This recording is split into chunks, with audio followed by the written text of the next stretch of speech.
আসসালামু আলাইকুম দর্শক, আশা করি আপনারা সবাই ভালো আছেন। কারোহিম ইউটিউব চ্যানেলের অত্যন্ত জনপ্রিয় ধারাবাহিক ওয়েব সিরিজ গরিব ঘরে রাজপুত্রের নতুন একটি আপডেট ভিডিওতে আপনাদের সবাইকে সাদর আমন্ত্রণ জানাচ্ছি। আজকের ভিডিওতে আমরা আলোচনা করব সদ্য মুক্তি পাওয়া ২৮তম পর্বের কিছু গুরুত্বপূর্ণ মোড় নিয়ে এবং এর উপর ভিত্তি করে আগামী ২৯তম পর্বে কি কি নাটকীয় ঘটনা ঘটতে পারে তার একটি সম্ভাব্য বিশ্লেষণ করার চেষ্টা করব। সেই সাথে ২৯তম পর্বটি ঠিক কবে এবং কখন আপলোড করা হতে পারে সেই আপডেটটিও আপনাদের সাথে শেয়ার করব। আশা করি পুরো ভিডিওটি আপনারা আমাদের সাথেই থাকবেন। বন্ধুরা, ২৮তম পর্বে আমরা দেখেছি অত্যন্ত আবেগঘন এবং স্পর্শকাতর কিছু দৃশ্য।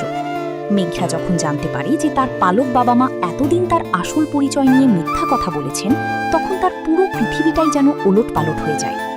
বস্তির ময়লার ভাগাড় থেকে কুড়িয়ে পাওয়া সেই মেয়েটি অবশেষে জানতে পারে সেই আসলে শাকির চৌধুরীর হারিয়ে যাওয়া আসল মেয়ে শালিমা।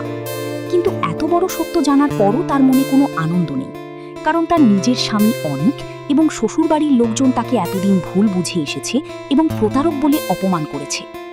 অন্যদিকে ধূর্ত রাতুল এবং সেই নকল শালিমা মিলে শালিমা বিল্ডার্স দখল করে নিয়েছে এবং অনিককে তারা চরম অপমান করে অফিস থেকে তাড়িয়ে দিয়েছে। কিন্তু আমাদের রাজপুত্র অনিক দমে যাওয়ার পাত্র নয়। সে মেঘলার আসল পরিচয় প্রমাণ করতে এবং রাতুলের মুখোশ টেনে ছিঁড়ে ফেলতে এখন বদ্ধপরিকর। এবার আসা যাক আগামী ২৯তম পর্বে আমরা কি কি দেখতে পারি সেই সম্ভাব্য আলোচনায়। আমাদের সাধারণ বিশ্লেষণ অনুযায়ী ২৯তম পর্বে গল্পে আরও বড় কিছু পরিবর্তন এবং নতুন টুইস্ট আসতে চলেছে।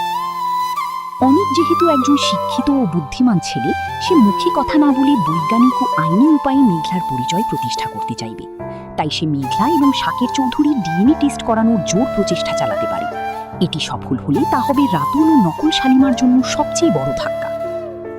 অনিকের এই তৎপরতা দেখে রাতুল এবং নকল শালিমা বেশ ভয় পেয়ে যাবে। তারা নিজেদের অন্যায় ঢাকতে মেঘলা ও তার পরিবারের উপর নতুন কোনো বিপদের সৃষ্টি করতে পারে, অথবা তড়িঘড়ি করে কোম্পানির সমস্ত শেয়ার নিজেদের নামে লিখিয়ে নেওয়ার চেষ্টা করতে পারে। অনেকের এই তৎপরতা দেখে রাতুল এবং নকল শালিমা বেশ ভয় পেয়ে যাবে। তারা নিজেদের অন্যায় ঢাকতে মেঘলা ও তার পরিবারের উপর নতুন কোনো বিপদের সৃষ্টি করতে পারে, অথবা তড়িঘড়ি করে কোম্পানির সমস্ত শেয়ার নিজেদের নামে লিখিয়ে নেওয়ার চেষ্টা করতে পারে। মেঘলা যখন জানতে পারে যে তার পালক বাবা মা এতদিন তার আসল পরিচয় নিয়ে মিথ্যা কথা বলেছেন, তখন তার পুরো পৃথিবীটাই যেন